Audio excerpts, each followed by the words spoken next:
Hey everyone, Blake back at my desk in the Gators Man Cave, and I want to talk about the B.A.M. Mullen Press Conference after Florida lost to Georgia today. So what I want to get into is Dan Mullen took responsibility, which of course you're the head coach, you're going to take responsibility for going 4-4 to start off the season.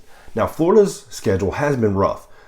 At the time of playing teams, they played Alabama and Georgia when they were number one. They played Kentucky when they were actually playing well. Believe they weren't ranked at the time, but Kentucky was a good team. I just saw that they lost to Mississippi State. So maybe they've kind of tailed back and kind of figured out who they were.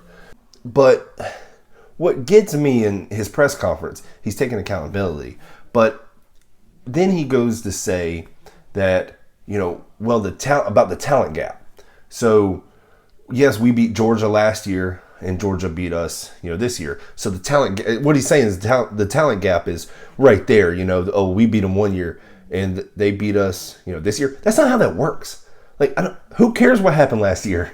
Who cares about that? If you want to care what happened last year, how about we go back to last year and your record against the top 20 or a Power 5 conference, what your record is with them. How about we look at it in 2-7?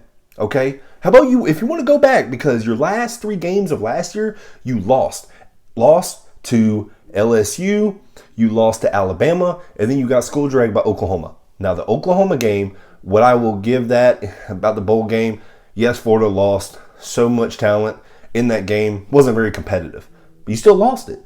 So in this year, LSU, again, you lose to them. Lose to Kentucky, lose a close one to Alabama, and now you lose to Georgia. So your record going back of last year has not been very good. And how about we also talk about this talent gap that Dan Mullen wants to talk about?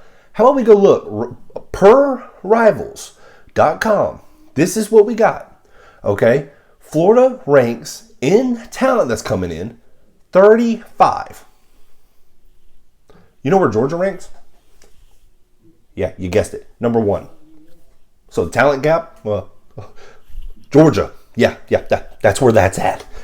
Don't give me this crap about the talent gap and go off of what last year. If you want to go back off of last year, you finished 8-4 with all that talent. You shouldn't have had that. You should have beat LSU. It shouldn't even been close. I get you lost at the end. Shouldn't even been that close. We all know about the Marco Wilson thing, but it should never even came to that. So finishing 8-4, you're 4-4 this year. You're 12-8, dating back of last year. I mean, yeah, and then he talked about the last, the third of this season. He's got high hopes for it because look at the schedule. He's got South Carolina November 6th. Okay, that should be a win. They're playing a coach as a quarterback. I mean, they're not very good. And then you play Samford. No, not Stanford, Samford. I hope you can beat them. Now, they do play the Missouri Tigers. That's a Power 5 conference team. I don't know. Who knows if they can beat them? And then Florida has Florida State. That's a rivalry game. Florida State's going to come to play. They've actually started playing better now. They lost to Clemson today, but you can see the fight. Hey, if you like the video, hit that like button. And if you like my channel, hit that subscribe button as well. Thank y'all.